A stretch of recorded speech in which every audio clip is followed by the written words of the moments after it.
So this movie is basically The Ring if it were softcore porn. This movie suffers from subpar acting and dialogue, which do not go hand in hand whatsoever. It's completely nonsensical. It's boring. It drags on forever, and while it's dragging on, it is just completely incoherent. It is just a mess of a movie. So basically, there's this. It starts off in this subway underground station, and there's this guy in a trench coat, and he sees a little girl playing with a ball down on the tracks, and he's like, "Oh no, little girl, you better not play down there." And she's not listening, and the train's coming, and he's like, "Oh no, I gotta go down there and save the little girl." So he does that. He tries to do it, but he gets down there, and there's like electricity shooting out of the railing or something for some reason, which happens throughout the movie, but it doesn't really like come up that much. Like, it kind of makes sense, but anyway. So the train's coming, and he's on the tracks, and he's just like, the little girl isn't there anymore, so he's just watching this train coming right at him, and he's like, "Oh no," and he's like screaming. He's like, "Oh no, what am I gonna, the train's coming." And he's like freaking out instead of just like getting back up on the platform. And this goes on for like 10-15 seconds, and there's like a point where he's like freaking out so much, and he tries to like hug the wall, and then he's like, "Oh no, the train's coming, that's not gonna work." So he starts running some more instead of just getting back up onto the platform, like where the benches and the stairs are and everything. And he just gets run over by this train.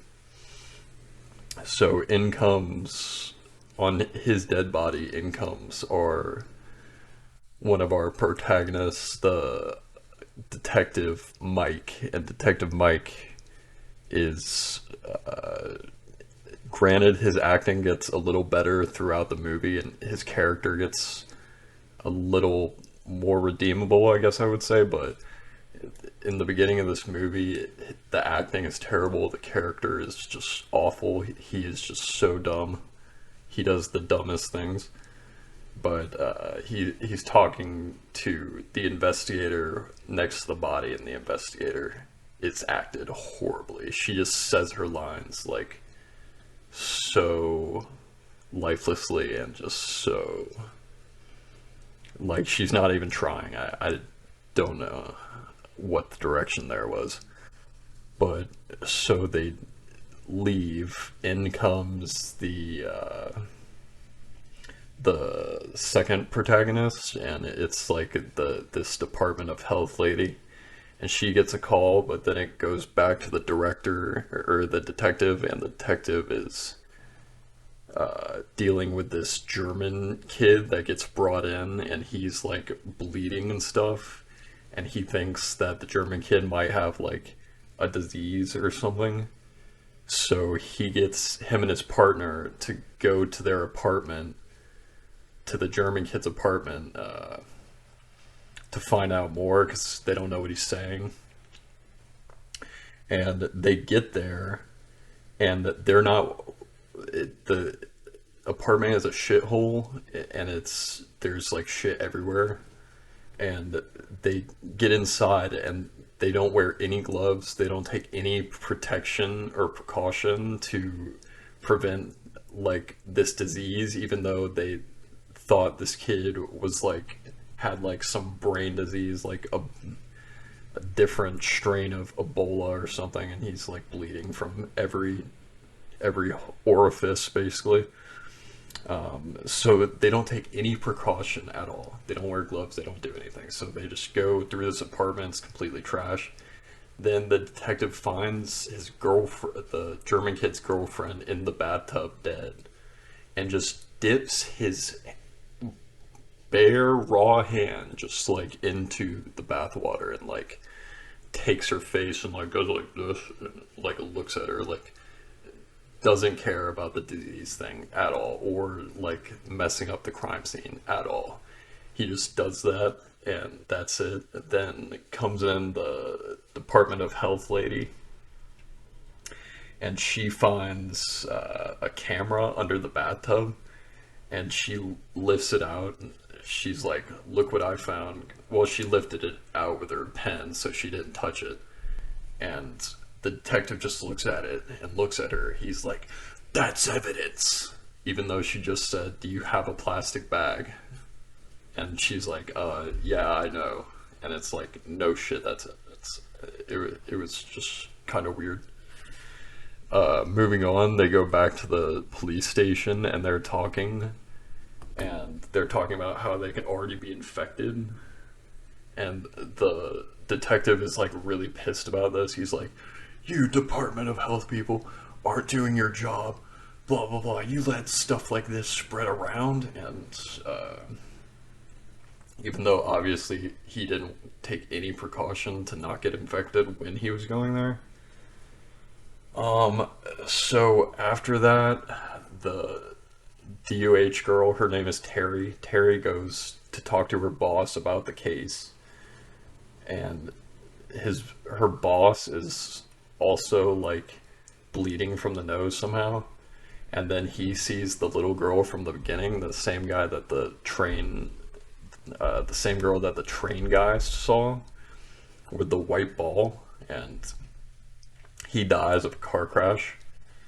And then they find some files or something, and then they give them to this computer lady. And oh, by the way, this whole time there's this backstory with this serial killer called the Doctor, and the Doctor has been being hunted by Detective Mike for like a while, but he like live streams like torture and like kills girls basically.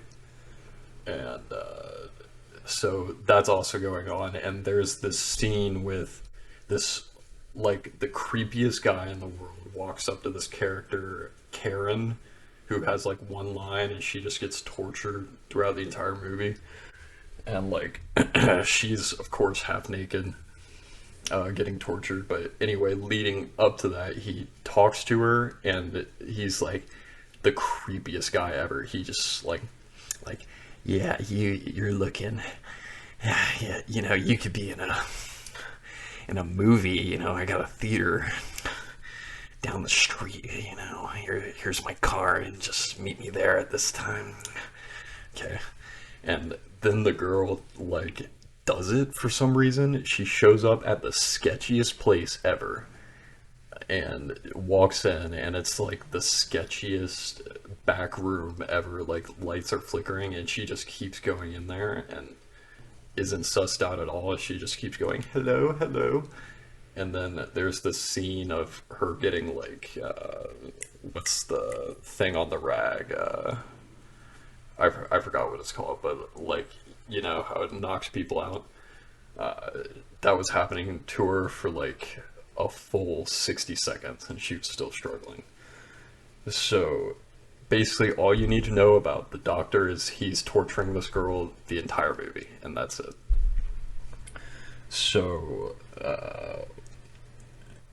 they give these tapes that they found somehow, or these files, to this tech wizard guru chick, Denise, and Denise like decodes them and archives them or whatever, and she ends up going to Fear.com, and she's on Fear.com, and there's this temptress that she's on there, and it's showing a bunch of like weird fucked up like torture porn stuff for some reason. And it asks Denise a bunch of questions like, do you like to watch, and do you want to play the game or whatever. So she does all that, then Denise gets afflicted with the curse, basically, and like after 48 hours you die. That's why it's the ring. If you go on Fear.com, you die after 48 hours is basically the whole thing. So she does that. She keeps seeing like cockroaches everywhere because apparently it's supposed to be based off your worst fear, which doesn't really track with the rest of the movie. But whatever, that's what they say it's supposed to be. So Denise is kind of going like crazy, and she messes up her apartment trying to figure out the Fear.com files, and of course she's half naked. Like every woman except for the lead, Terry, is like half naked the entire movie, and she jumps out a window because the 48 hours were up, and the detective Mike and Terry are there, and Terry is like, do one thing for me, Mike. You can't go on Fear.com no matter what. And he's like, I won't, I promise. But all men do is lie. So he went on Fear.com, and he saw a bunch of stuff, and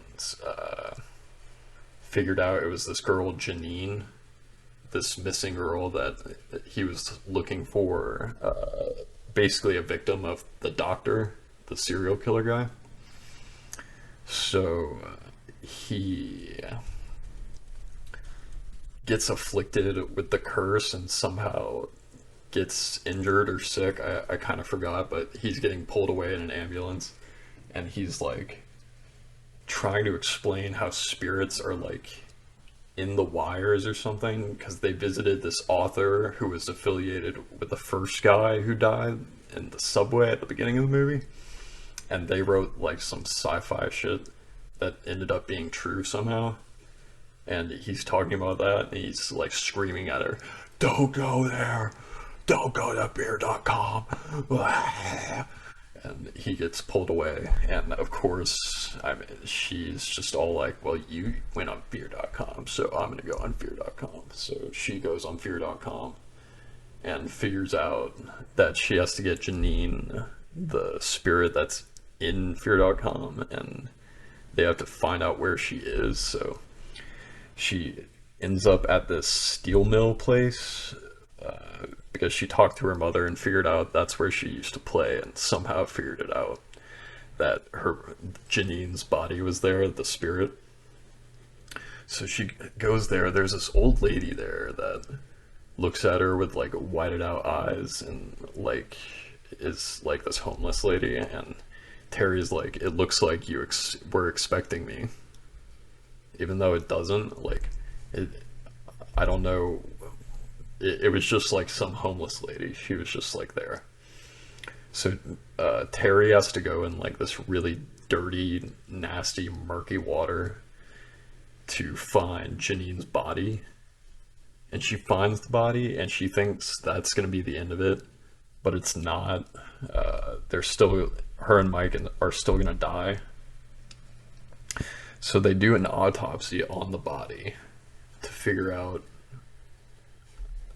more about it, and they find this nail polish bottle that gives the address of where the killer stays. And the killer had this magazine of a nuclear plant where that's where he does his torture, and Terry was able to figure it out because that was one of the things she saw on Fear.com.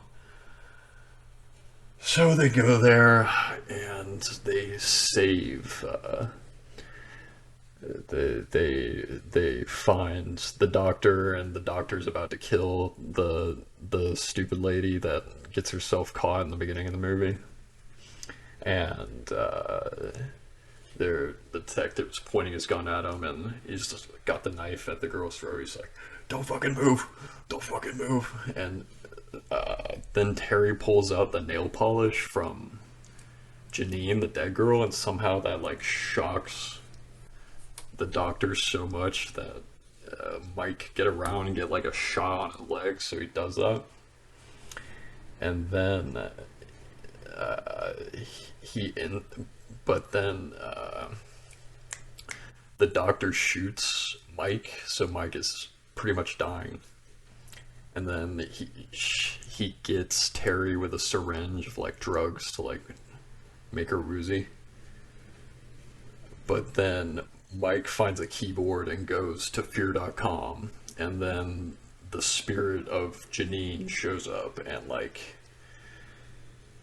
just does a bunch of weird spirit shit and like sends the doctor to another realm and I guess inflicts eternal pain on him or something.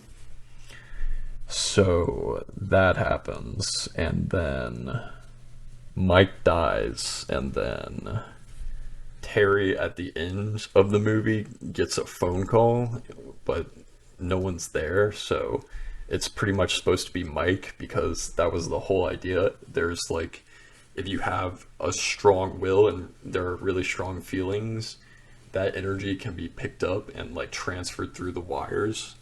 So I think that was like Mike calling at the end of the movie, and that was it. That was the whole movie, pretty much. Yeah. So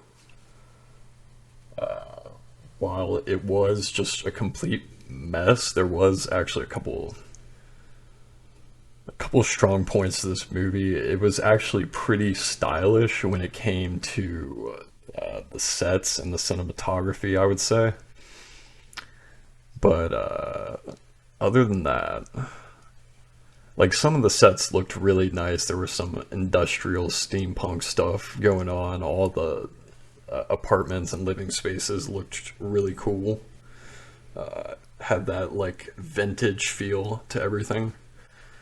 But other than that, again, it was just a mess. It was just a mess of a movie, and yeah, that was pretty much it. Um, yeah, so tune in next time.